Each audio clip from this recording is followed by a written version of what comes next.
Hello बच्चों, मैं Sanjeev sir फिर आपके लिए एक नया वीडियो लेकर आए हैं। और आज हम आपको क्लास 10 के ट्रिगोनोमेट्री के फॉर्मूले जो 8.1 लेसन से 9.1 लेसन तक इसमें सारे फार्मूले दे रहे हैं, जो आपके परीक्षा 2024 में इससे बहुत सारे प्रश्न हल हो जाएंगे। और तो हम शुरू करते हैं ये आज का टॉपिक। तो इसमें ट्रिगोनोमेट्री में ये ही आपका एक फिगर बनाना है हर चैप्टर में, और इसी से सारे प्रश्न लगेंगे। तो हम आपको बताते हैं कि ये समकोण त्रिभुज है, जिसमें एक लंब है, ये आधार है, एक कर्ण है, और जहां आपका थीटा जिससे लगेगा वो आधार हो जाएगा। तो हमने इससे लगाया BC से, तो ये मेरा आधार है बेस, और ये लंब हो गए, ये कर्ण हो गए। अगर थीटा को हम यहाँ लगा दें AC भुजा से, AB भुजा से लगा दें, तो ये आधार हो जाएंगे, ये लंब हो जाएंगे, और ये कर्ण हो जाएंगे। तो बच्चों शुरू करते हैं। साइन थीटा का फॉर्मूला लंब बटे कर्ण, कॉस का फॉर्मूला आधार बटे कर्ण, और टेन थीटा का फॉर्मूला लंब बटे आधार। इसके आगे कोसेक है, तो साइन का ठीक उल्टा, यानी कि H ऊपर करेंगे और P को नीचे, तो H by P। Cos theta इसका ठीक अपोजिट होगा, सेक H ऊपर और B नीचे। टेन थीटा का अपोजिट कॉट थीटा, इसमें B जो नीचे है ऊपर आ जाएगा, और जो P ऊपर है वो नीचे आ जाएगा, यानी cot theta is equal B by P। Next है जिसको हम पाइथागोरस थ्योरम से भी रिलेट करते हैं। पाइथागोरस थ्योरम यही है कि कर्ण का वर्ग जो होता है अन्य दो भुजाओं के वर्गों के योग के बराबर होता है। तो यहाँ पे कर्ण जो है वो अगर निकालना है तो अंडर रूट लंब स्क्वायर प्लस आधार स्क्वायर से निकलेगा। आधार अगर निकालना है बच्चों तो अंडर रूट कर्ण स्क्वायर माइनस लंब स्क्वायर, और लंब निकालना है तो कर्ण स्क्वायर माइनस आधार स्क्वायर। तो ये आपके पहला जो चैप्टर है 8.1 वो इससे सॉल्व हो जाएगा। नेक्स्ट अब आता है आपके पास साइन थीटा, जो साइन 90 डिग्री माइनस थीटा लिखे हैं, तो इसका formula cos theta, cos 90 minus theta equal to sine theta. तो ये दोनों में एक रिलेशन हो गया। Tan 90 minus theta equal to cot theta, और cot 90 minus theta equal to tan theta, तो ये दोनों का रिलेशन है। और sec 90 minus theta cosec theta, और cosec 90 minus theta sec theta. तो ये आपका एक चैप्टर यहाँ भी इससे फॉर्मूला से बन जाएगा। नेक्स्ट टॉपिक है मेरा जो D सेक्शन में है कि sine theta into cosec theta equal to 1। तो अगर हम इसको याद कर लेते हैं तो दोनों फॉर्मूला हमारा बन जाएगा। कॉस अगर साइन को हम रोके तो कॉसेक नीचे आएगा, अगर कॉसेक को रोके तो साइन नीचे आ जाएगा। तो ये मेरा मेन फॉर्मूला है, और इससे आपके दोनों जो फॉर्मूला है वो इसी से निकला है। Tan theta into cot theta equal to 1। तो टेन को रोकें तो कॉट नीचे, और कॉट के रोकेंगे तो टेन आपका नीचे आ जाएगा, यानी tan theta equal to 1 by cot theta, और cot theta equal to 1 by tan theta. तो ये आपका मेन फॉर्मूला हो गया। इसके आगे है आपका कि cos theta into sec theta is equal 1, तो ये मेन फार्मूला। अगर हम कॉस को रोकते हैं तो सेक थीटा नीचे, जो कि इसका ये फॉर्मूला बनेगा, और सेक को रोकेंगे तो कॉस नीचे आ जाएगा, तो ये आपका यहाँ भी एक फॉर्मूला है। तो अगर ये तीनों को हम याद रखें तो ये 6 इधर वाले स्वतः याद हो जाएंगे। नेक्स्ट आते हैं साइन थीटा, यानी sine square theta plus cos square theta equal to 1। तो बच्चों साइन को अगर हम यहाँ रोकें तो ये प्लस वाले इधर आकर के माइनस हो जाएंगे। तो sine square theta equal to 1 minus cos square theta. अगर कॉस को रोक लें तो साइन इधर आकर के माइनस हो जाएगा, यानी cos square theta equal to 1 minus sine square theta. Sec square theta minus tan square theta equal to 1, ये मेन फार्मूला है।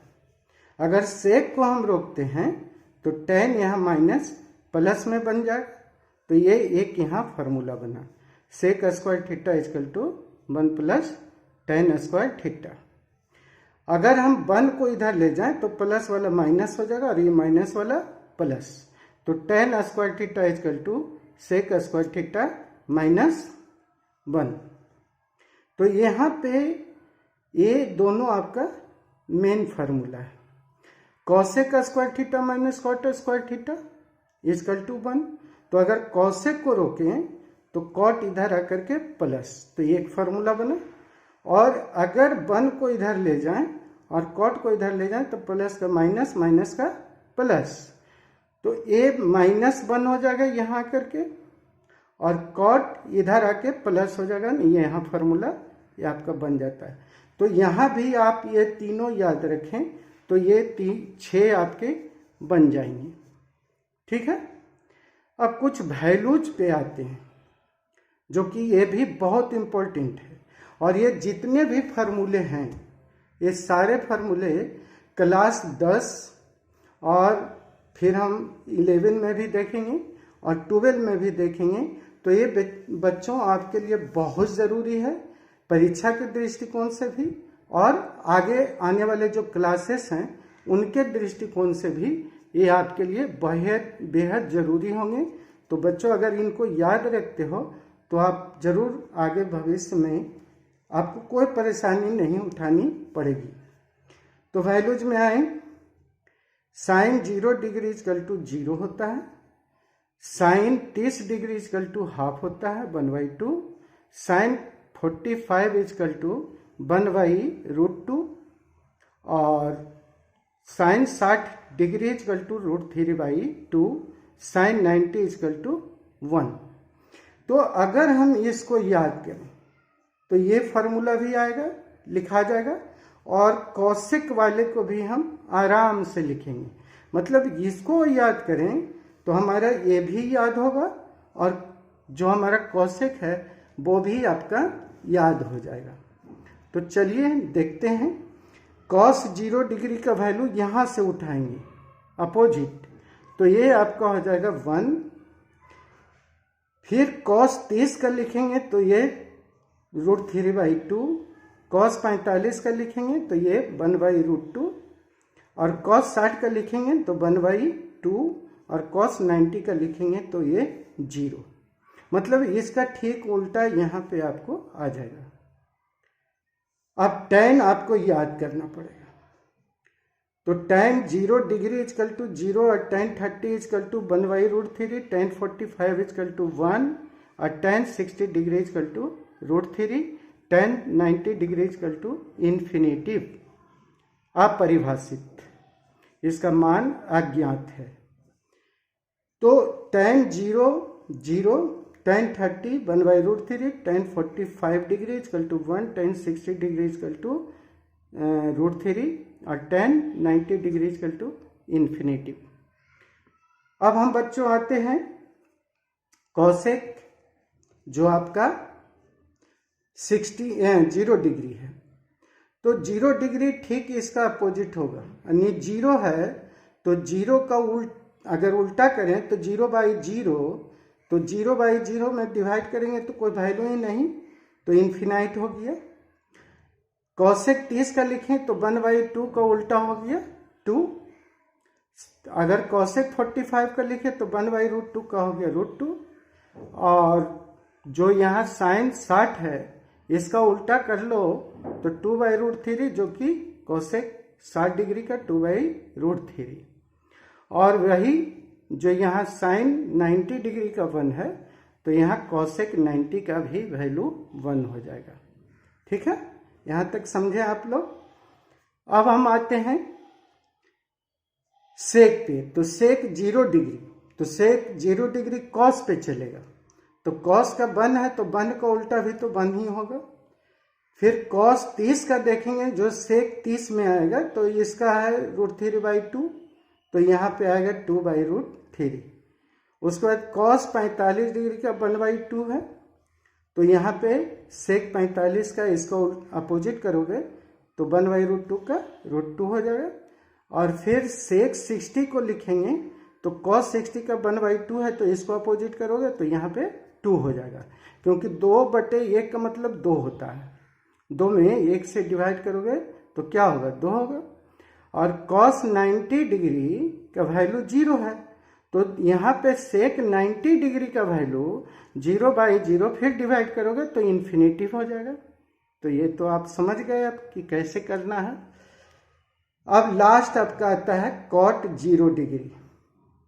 तो tan 0 का वैल्यू 0, तो कॉट 0 यानी 0 का उल्टा 0/0, तो फिर 0 में 0 से डिवाइड करोगे तो इन्फिनाइट हो जाएगा।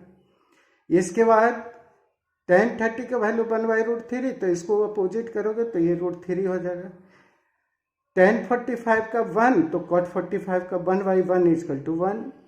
और यहाँ पे tan 60 का √3, तो इसको अपोजिट करोगे तो ये हो जाएगा 1/√3।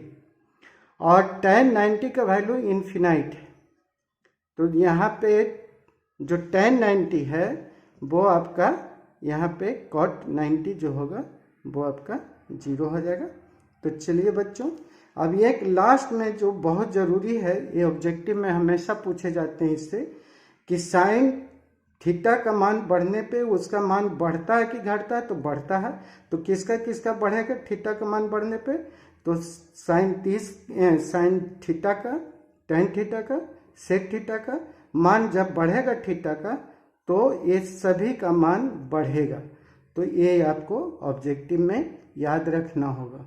तो बच्चों, ये है आपके आज के अति महत्वपूर्ण सूत्र जो मैंने आपको 1 by 1 करके पूरे वीडियो को मैंने आपके सामने रखा। अब बच्चों, हमारा तो ये जो परिश्रम है आप पर डिपेंड करता है कि आप इससे कितना फायदा उठाओगे। तो बच्चों, अंत में मैं यह कहना चाहूँगा कि अगर ये अच्छा लगा तो हमारे वीडियोज़ को लाइक कीजिए, सब्सक्राइब कीजिए, दोस्तों में शेयर कीजिए, बताइए कि ये सर का अच्छा लिखा हुआ ये एक जगह कलेक्शन हो गया फार्मूला का। और ये ट्रिगोनोमेट्री आपके 20 मार्क्स के हैं, 20 मार्क्स के। तो आप इसे करो, और वीडियो देखने के लिए आप लोग को बहुत बहुत धन्यवाद। कभी भी वीडियो को स्किप मत करके देखना बच्चों, इससे आपको नुकसान के अलावा कोई फ़ायदा होगा नहीं। तो स्किप मत करिए, वीडियो को अंत तक देखिए, सीखिए और परीक्षा में अच्छे मार्क्स लाइए। हमारी यही कामना है। धन्यवाद।